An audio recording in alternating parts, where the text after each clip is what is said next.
How's everybody doing today? I'm Eli Nyberger. I'm the Associate Director for IT and Production at the Ann Arbor District Library, and I want to kind of piggybacking on some of the stuff that Ray was talking about, push this out as far as this might go and see what the future might hold. Of course, none of us have a crystal ball, but there's a lot of change that's going to be happening, and part of the challenge that's facing libraries right now is being willing to consider some pretty bleak scenarios for libraries and think of ways out of them.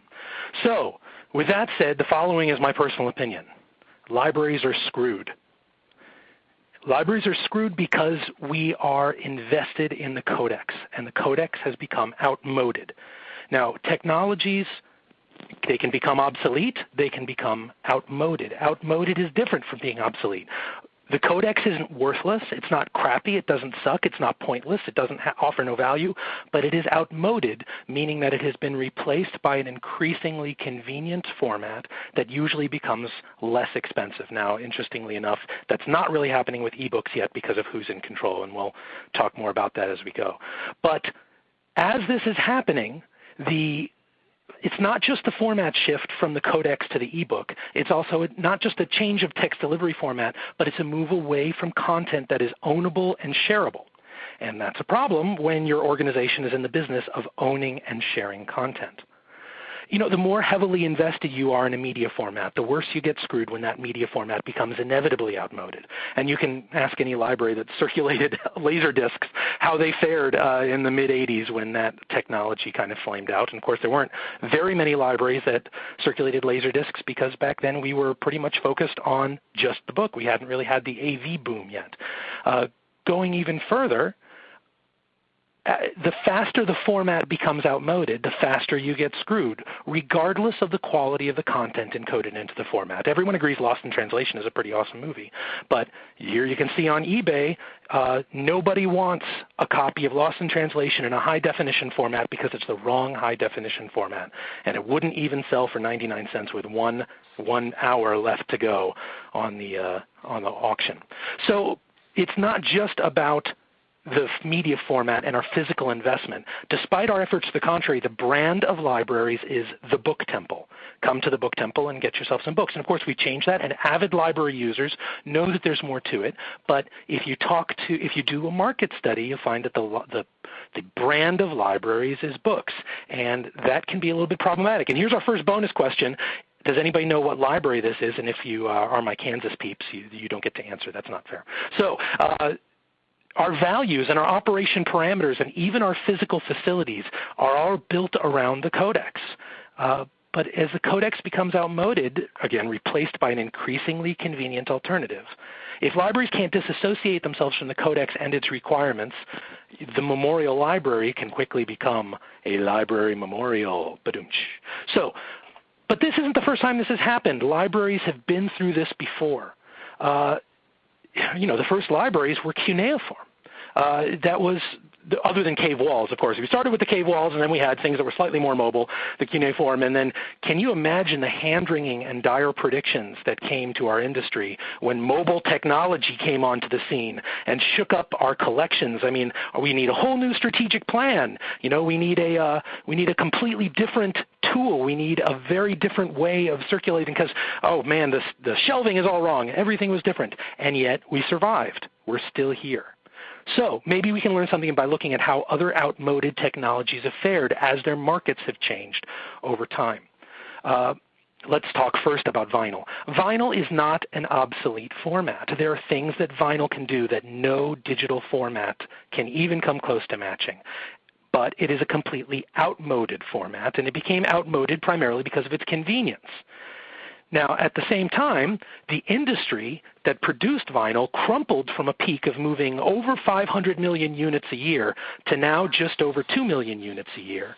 And there's so much unwanted inventory out there that a lot of this vinyl gets downcycled, or I guess you could call it upcycled, depending on how you look at it, into other uses while destroying their original purpose. And this is the Rickroll Bowl. The other part of it is that those who survived the crash of that market are thriving. Vinyl is enjoying triple-digit growth over the past years, but the industry is a slim shadow of its former self, and there's nobody involved who wears a suit to work anymore. Meanwhile, the format just oozes cool, and all the weak sauce digital formats wish they could be as cool as vinyl. They wish it could have just a shred of vinyl's coolness. On the flip side, nobody wants to be as cool as the 8-track. It was a transitory technology. It was only popular as long as it had a convenience edge, and that convenience edge was driven primarily by the idea that people might want to take recorded music with them, carry it around with them. What a crazy idea, you know? Who wants to carry all their music around with them? That's just insane. However, the technology was quickly replaced by a higher capacity, less fussy format, the cassette, and 8-tracks rapidly became a big joke, garage sale staple, and even a symbol for the weirdness of one nutty decade. And some of you might know where I'm going with that. So let's look instead at candles. As a technology, it's completely obsolete. It's unreliable, it's messy, it's inefficient, and yet there isn't a 21st century kid in the world who doesn't know what they are. They have not disappeared. They're still a big part of our humanity, and for a lot of reasons, like that they occupy a very different place in our society than they did at their sales peak. Now candles are all about experience, ceremony, atmosphere, romance, or for when our modern infrastructures fail and leave us in the dark, or if you accidentally forget the sensor bar on your Wii or something like that.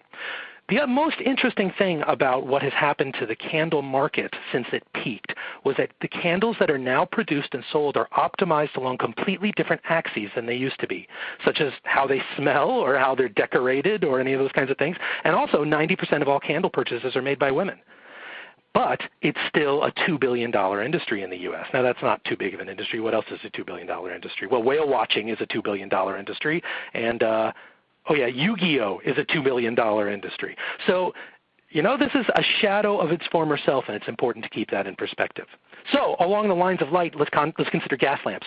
This is a dangerous, labor-intensive technology, but it was once a fixture in most cities. It was eventually outmoded by electric lights, of course, and it's now almost completely gone, except for designated themed nostalgia districts that deploy, like an organized kitsch installation as an attraction. San Diego's gas lamp quarter, of course, the most famous one, but most people know there really aren't that many gas lamps left in the gas lamp quarter. Or when you are thinking about a theme park that evokes but barely deploys this technology as part of their magic. What's interesting about gas lamps is that the built infrastructure and the access nodes that was built to support this technology then provided a foundation that was used by successive technologies. There are probably, many gigabits currently flowing through conduits that were first built to supply lamps with gas. All right.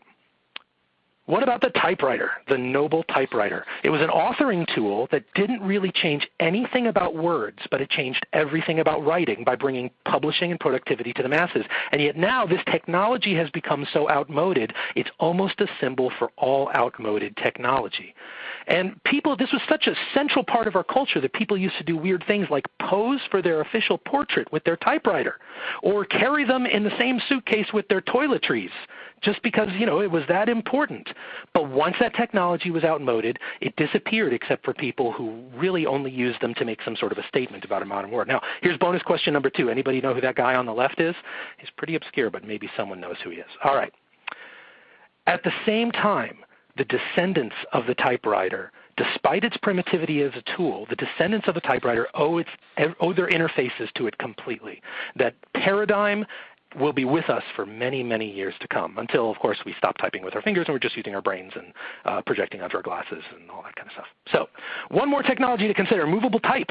It changed humanity just by simplifying a complex labor-intensive process, and its greatest impact was that it moved, eventually, the labor costs into the setup and away from the copying, making the copies cheap and plentiful, especially compared to having a scribe write out a new copy by hand.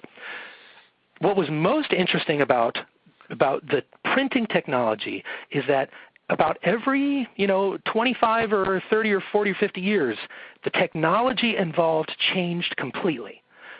But once the ball was rolling, the users of that technology really didn't notice any of these differences happening until it landed on their desk, and by then the copies were so cheap, it really didn't make a difference. The change of the technology became decoupled from the output, and that's something interesting to consider in these situations. So, what might the future hold for the codex and for the ebook? Well, is our books going to be the future of the codex like the present of the vinyl record, where it's niche, enthusiast-oriented, and it's a very low-volume industry, a shadow of its former self, but with very high cachet and something that people aspire to collect?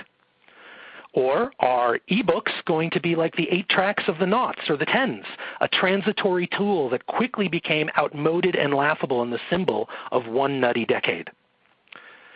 Are books going to go the way of candles? Is the future of the codex the present of the candle, where it's imbued with or even essential for romance and rich experience and luxury, perfumed and adorned, and most useful when the power goes out? Or are the future of the ebook, is the future of the ebook like the past of the gas lamp, where it's a technology that flourished while it had an edge but disappeared quickly once cheaper alternatives existed, leaving in its wake an infrastructure that was then colonized by its successors? Now, here's bonus 3. Anybody know who this guy is? You should. Is the future of the codex like the present of the typewriter, meaning that will someone who has a book collection seem as eccentric and confused as somebody who has a typewriter collection? Now, this isn't a bonus question because nobody knows who this guy is, although if I remember right, I think his name is Olaf. And then is the future of the ebook like the present of movable type, where we have a new thing that's called movable type? It goes by an old name, but can you imagine trying to explain to Gutenberg when we're talking about movable type these days what it is that we're talking about and what it does and what's involved in that technology? Will the word ebook become something so different than what it is now that it would be impossible to explain it to us? So here's the real problem. If these are the potential futures for the codex, the record, the candle, the typewriter, libraries are going to get screwed as the outmoded market that we're invested in slowly collapses to a fraction of its peak. Even more dangerous, if this is the future of the text distribution, then we're really screwed, because we are unlikely to ever have the access to these markets and the flexibility with our purchases that we currently have with the codex market. I mean, everyone's heard, if libraries didn't exist, it wouldn't be allowed to create them. And I think given where the power currently lies in our institutions, I think that there's something to be said for that. So that's all troubling, and it's concerning, and it's a little scary, but that's not even the real problem.